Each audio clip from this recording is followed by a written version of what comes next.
안녕하세요. 안 봤으면 큰일 날 뻔한 박성구의 스페셜 리포트. 오늘 3월 13일 녹화를 시작을 합니다.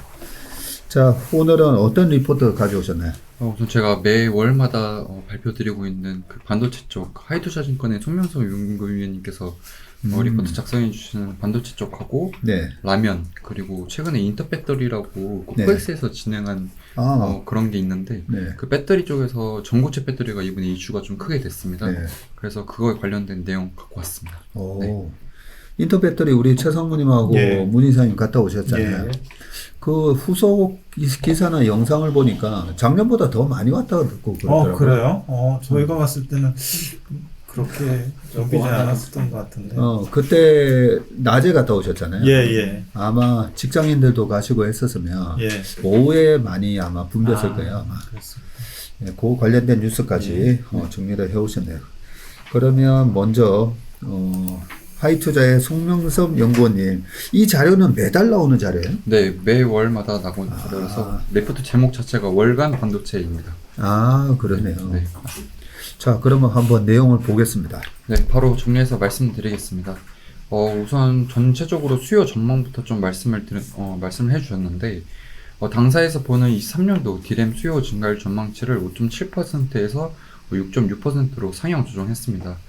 이는 작년도 4분기에 스마트폰 출하량이 생각보다 많았기 때문에 수요 증가율을 전망치를 좀 올리셨고, 올해 DRAM 수요 증가율 전망치는 HBM 성장률 상향에 따라서 전년 대비해서 13.3%에서 15.1%로 상승할 것으로 상향 조정해 주셨습니다. 네, 이미 지나간 23년에 대한 수요 증가율도 상향 조정했고, 올해도 상향 조정. 올해도 상향 조정했고, 네.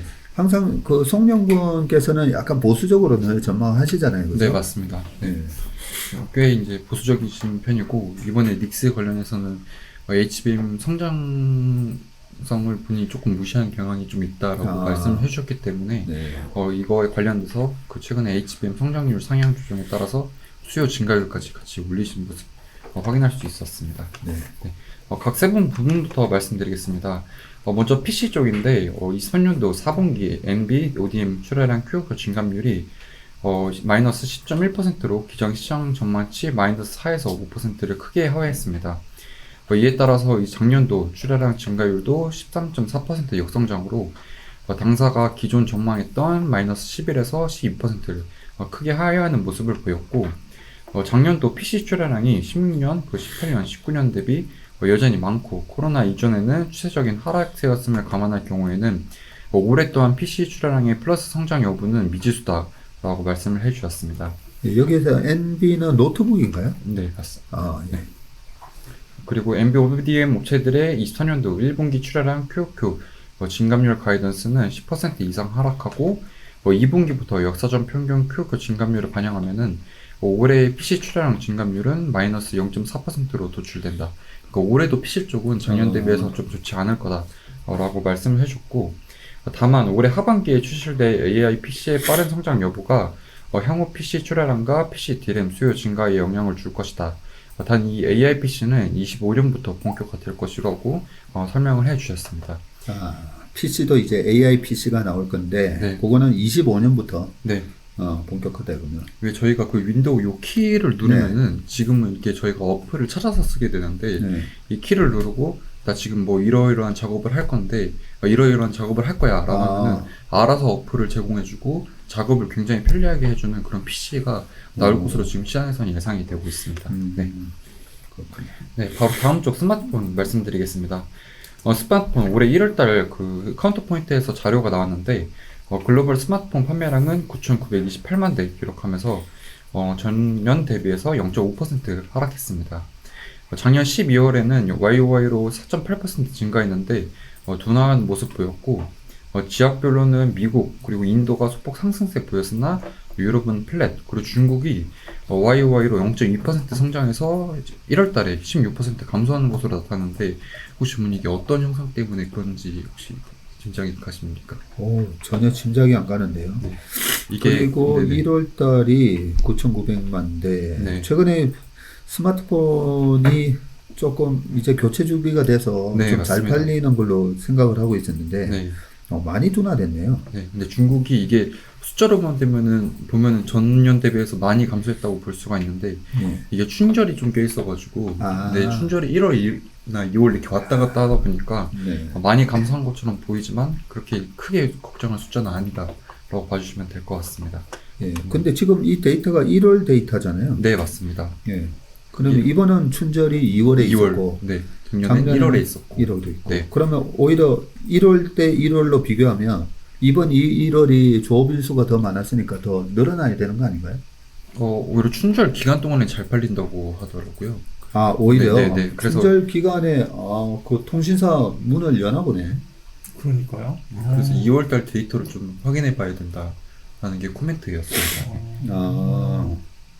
그러니까 보통 춘절이면 우리나라도 설 연휴 때는 쉬는데. 웬만하면 다 쉬다 보니까 예. 춘절 연휴 때 우리나라 수출 동향도 좀 안 좋게 나오지만 아마 춘절 앞뒤로 조금 사는 수요가 좀 있지 않나 이렇게 저는 생각을 아니면 했습니다. 춘절 때 쇼핑을 많이 하나요? 여기 추석이었잖아. 그 매장 백화점 이런 거 다 열립니다. 매장 백화점이나 이런 거는 네. 사실 춘절 때 백화점이나 영화관 이런 데는 대목이니까 맞아요. 오히려 네, 그때 소비가 더 늘어나는 네. 그런 부분이 있군요. 그리고 온라인으로도 핸드폰을 구매를 할 수가 있잖아요. 아. 네네. 네, 근데 중국 쪽 조금 더 자세하게 말씀드리면 1월 중국 스마트폰 시장 판매량이 전년 동월 대비해서 16% 감소했고 전월 대비해서는 18% 증가하면서 2,472만 대 기록했습니다. 다만 1월 출하량은 전년 동월 대비 61% 그리고 전월 대비 10% 증가한 2,951만 대 기록했는데 이게 보시면은 핸드폰을 만든 것 자체가 2,951만 대를 만들었지만 예. 판매된 건 2,472만 대여서 500만 대씩 지금 계속 재고가 좀 쌓이고 재고가? 있는 상황이라고 좀 봐주시면 될 것 같습니다. 어. 그래서 아래 그림 9번이랑 같이 봐주시면 되는데 출하량이 수출 판매량보다 더 많은 수출세가 이어짐에 따라 중국 시장 내 재고가 빠르게 증가하고 있고 이는 23년도 9월부터 5개월 연속 출하량이 판매량을 상회하고 있어서 채널 증가가 지속 중이라고 합니다. 따라서 24년도 1분기 춘절 판매가 여전히 부진할 경우 2분기 이후 재고 관리에 따른 메모리 반도체 주문 축소 우려가 존재한다라고 말씀을 해주었고 완성 회복이라는 관점에서 지난 10년간 분기별 평균 QoQ 증감률을 반영한 올해 출하량 증감률 예상치는 전년 대비해서 한 1.3% 정도 증가할 것으로 지금 추정이 되고 있습니다. 전체적으로는 올해도 그죠. 작년에도 한 4.5%인가 증가를 했었기 때문에 올해도 그 정도 한 5% 전후는 네. 출하량이 증가를 할 거라고 예상을 했는데 네. 지금은 좀 더 다운되네요. 네, 작년 같은 경우에는 22년도 대비해서 23년도가 4.4% 스마트폰이 덜 팔렸고, 덜 팔렸어요? 네, 덜 팔렸습니다. 작년에도 역성장이었어요? 네, 그림 10번 같이 봐주시면은 아, 오히려 덜 팔렸습니다. YOY인데 마이너스 4.4였네. 네, 맞습니다. 22년도가 마이너스 11.9. 네, 작년까지는 안 좋았는데 올해 플러스로 돌아선다 했는데 제가 1월 달까지 성적만 보면 썩 좋지는 않아요. 네, 아직까지 크게 수요가 좀 늘고 있는 모습은 확인할 수가 없었고, 그림 9번 봐주시면 중국 스마트폰 누적 재고가 지금 이게 12월까지 데이터였는데 1월 달에 또 500만 대가 쌓이면서 조금 더 높아졌을 것으로 지금 예상이 되고 있고, 단 17년도, 18년도까지의 그 정도 재고는 아니기 때문에 지금 뭐 크게 우려할 사항은 아니지만 어느 정도 조금 조심은 해야 되지 않나 라고 보면 될 것 같고, 그 아래 그림 8번 봐주시면은 중국 스마트폰하고 스마트폰 출하량 그리고 판매량 추이가 나와 있는데 이 셀인이 셀2보다 지금 이렇게 높은 상황이 유지되고 있기 때문에 재고가 실제로 중국 내수는 크게 돌지 않는 모습을 볼 수가 있습니다. 네.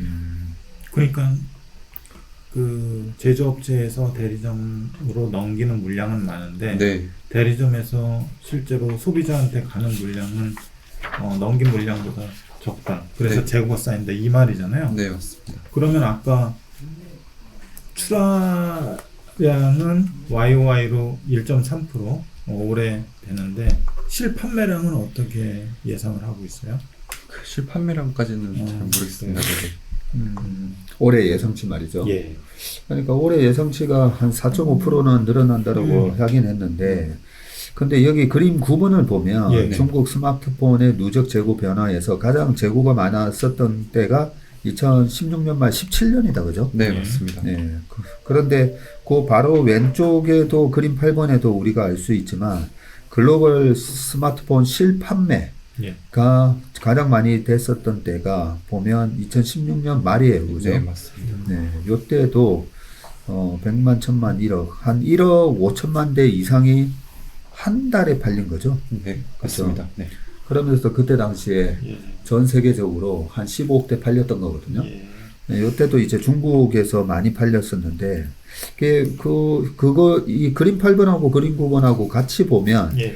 16년도 말에 이 정도로 월 한 1억 5천만 대까지 팔리는 정도로, 판매가 굉장히 좋았기 때문에, 네. 최대한 재고를 빨리, 네, 소위 말해서 리스타킹을 네, 하는 맞습니다. 거죠. 네. 네.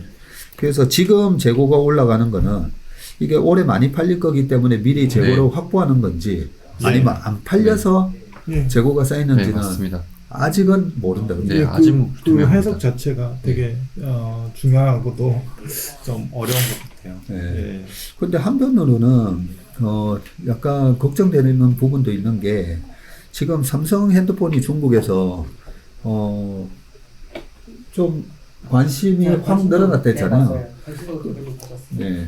그 삼성이라는 브랜드가 10년 전에 삼성하고 지금의 삼성하고는 사실 중국 시장에서 사실 존재 여부가 없거든요, 솔직히. 네. 근데 S24라는 이 AI 핸드폰 예. 거기에 대해서는 중국 소비자들이 그래? AI 기능에 대해서 관심을 갖는다는 거잖아요. 맞습니다.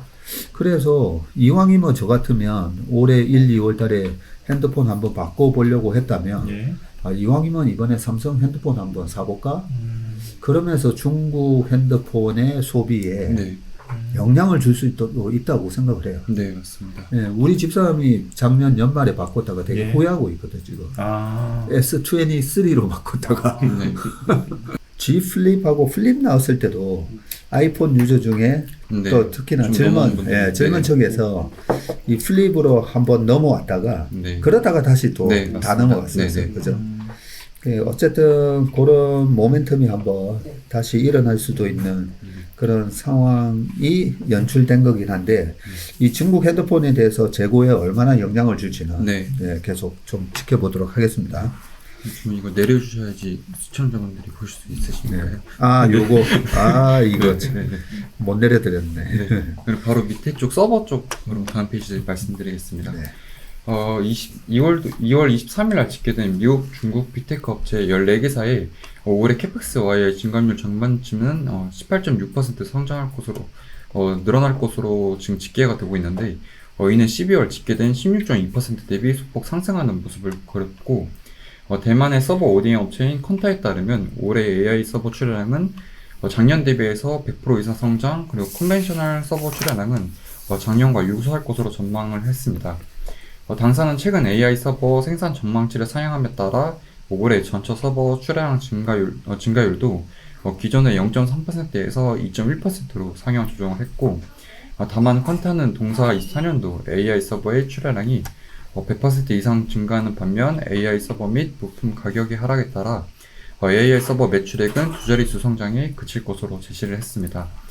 이에 따라서 올해 AI 서버 HBM 출하 증가율은 전년 대비해서 181% 성장할 것으로 전망이 되고 있고, 전체 서버용 DRAM 출하 증가율은 24% 증가할 것으로 전망이 되고 있습니다.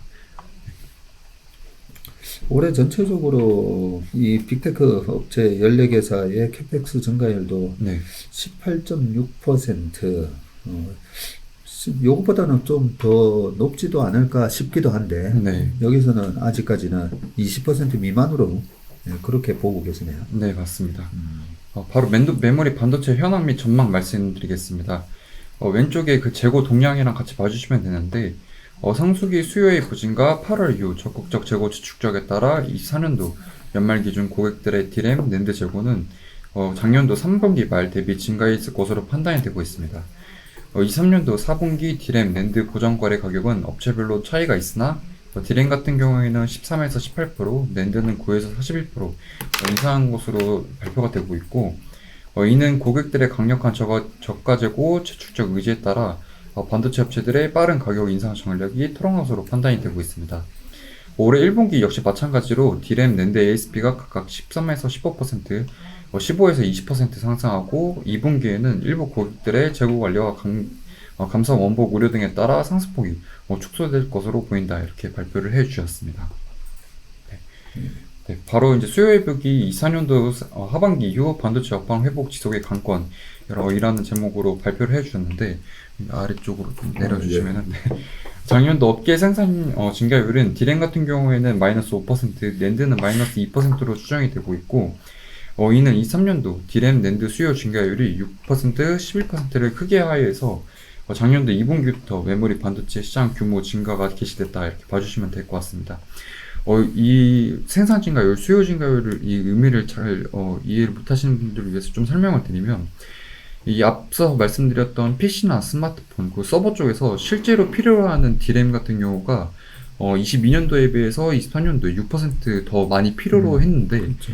실제적으로 삼성전자나 마이크론, 그 SK하이닉스가 오히려 마이너스 5% 22년도 대비해서 더 줄여버렸기 때문에 생산을 필요한 것보다 생산을 더 적게 했기 때문에 그 재고가 반도체 업체들 같은 경우에는 재고가 줄고 고객사들 같은 경우에는 이제 재고를 늘리고 이런 현상이 나타났다라고 봐주시면 될 것 같고 오히려 23년도 D램 낸드 출하 증가율은 생산 및 수요 증가율을 모두 상회하는 12% 그리고 19% 수준인 것으로 추정이 되고 있습니다.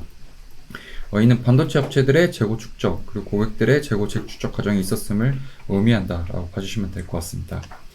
감산 원복 스케줄을 감안한 올해 연간 업계 생산 증가율은 낸드는 11%, D램은 13%로 추정되며 감산 원복 효과가 없을 경우 올해 상반기 D램 낸드의 YOY 증가율은 5% 수준일 것이다 라고 발표를 해주셨고 올해 하반기 업계 D램 생산 YOY 증가율은 20% 이상일 전망이고 그 이상의 수요 증가율이 발생할지 여부가 올해 하반기 업황의 관건이다 이렇게 말씀을 해주셨습니다.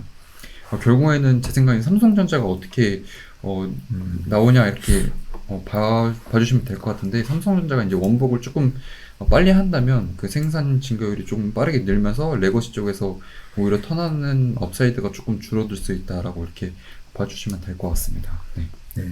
아무래도 뭐 삼성전자의 캐파가 그죠? 네.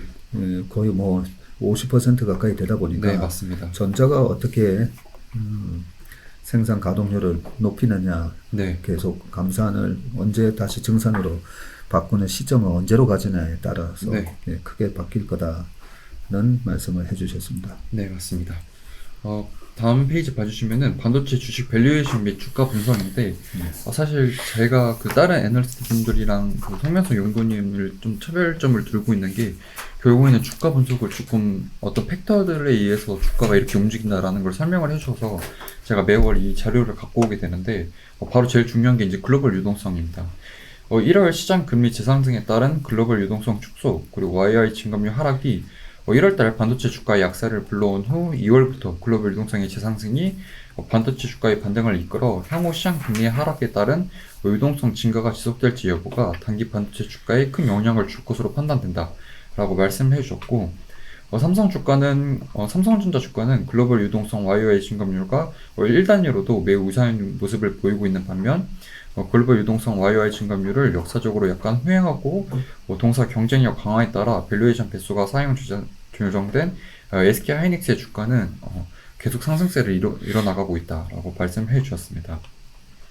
2월 말 기준 글로벌 유동성 규모가 올해 7월 말까지 유지된다고 가정할 경우 YOY 증감률은 올해 상반기 바닥을 형성하고 하이닉스 그리고 삼성전자 주가 역시 글로벌 유동성 YOY 증감률과 유사한 모습을 보일 것으로 판단되며 당분간 상승과 하락을 반복하다 올해 하반기부터 본격적인 상승으로 전환될 전망이다 라고 말씀해 주셨습니다.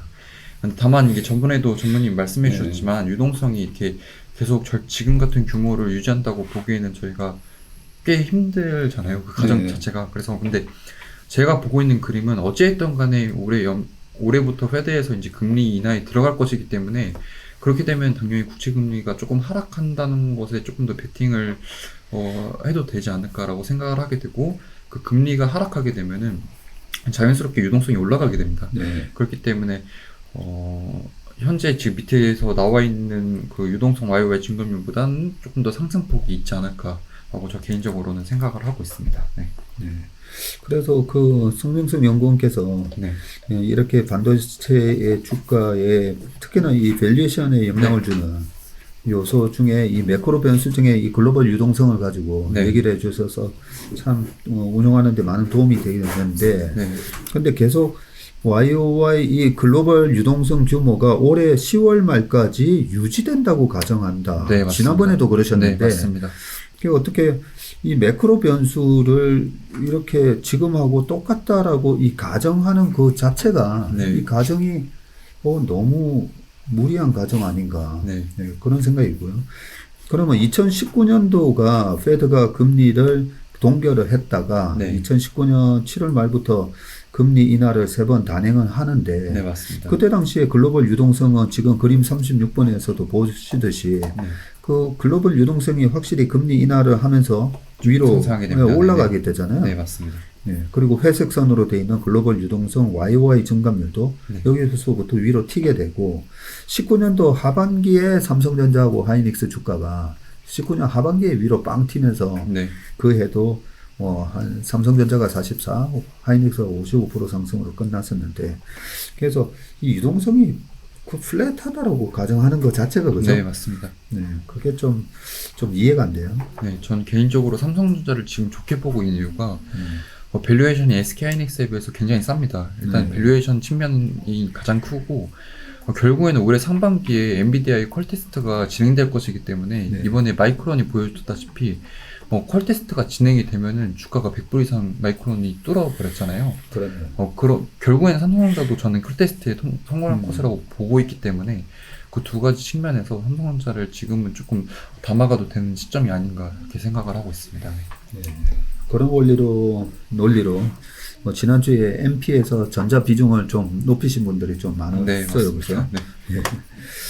자, 그 부분은 우리 송민수 연구원께서 하이투자증권 채널에서도 이 네, 리포트에 맞습니다. 대해서 설명을 해주시니까 저희 리포트 요약에 대한 얘기도 네. 한번 들어보시고 또 송 연구원님이 직접 뭐라고 말씀하시는지도 네, 비교하면 서로 비교하면서 네. 들어보시면 좋을 것 같습니다. 네.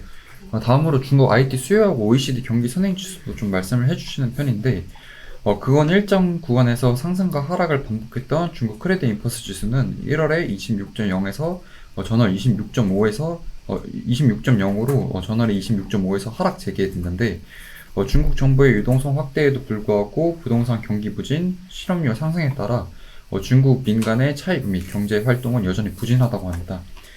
최근 중국 정부의 금리 및 지준율 인하가 있었으나 작년 1월 중국 M2 YOY 증감률이 플러스 8.7%로 작년 2월 고점 기록한 후 12.9%에서 지속 하락 중인 모습을 좀 보이고 있습니다. 이것도 이제 유동성 YOY 증감률을 좀 발목 잡는 요소 중 하나인데 그 전체 글로벌 유동성 중에서 거의 40%가 중국의 비중이 크기 때문에 근데 제가 이걸 보고 좀 더 고무적이라고 생각을 했던 게 이 중국 M2 YOY 증감률 추이의 바닥이 거의 8% 정도 수준입니다. 아, 그래요? 네. 근데 지금 8.7%까지 내려왔기 때문에 오히려 좀 위를 열어서 보는 게 좀 더 맞지 않나 라고 저는 생각을 하고 있습니다. 네, 그 가운데 차트 그림 32가 중국 M2 YOY 증감률 수준인데 네. 지금 수준이 딱 지난 저점이었던 8% 수준에 와 있네요. 맞습니다. 네. 네.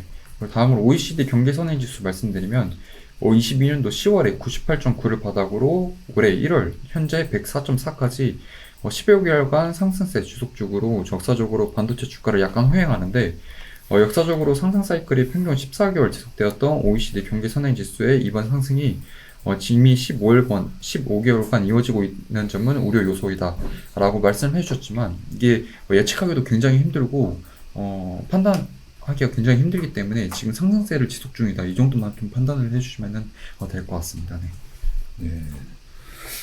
그러니까요. 이 지난번에도 OECD 경기 선행 지수가 이미 많이 상승을 했다라는데 네, 맞습니다. 실질적으로 OECD 경기 선행 지수 올라갈 때 주가도 되게 강했었는데 네. 최근에는 전혀 그러지 않았었거든요. 네, 맞습니다. 오히려 하이닉스만 굉장히 강했죠 이번에는. 네. 네. 그런 상황에서 지금 제일 오른쪽에 그림 27번이 OECD 경기 선행 지수와 반도체의 PBR 배수다, 그죠? 네, 맞습니다. 네, PBR 배수를 지금 보여주고 계신데, OECD 경기 선행 지수가 지금 요 정도만 봐서는 아직까지 위로도 좀 룸이 더, 좀 있습니다. 예, 네. 올라갈 룸은 있어요, 네, 그죠? 맞습니다. 알겠습니다. 아직 반도체는 끝난 게 아니다. 네. 네, 전 그렇게 생각하고 있습니다. 알겠습니다. 네. 자, 그러면 그 다음 리포터로 넘어가 보겠습니다. 네. 어떤 리포터죠?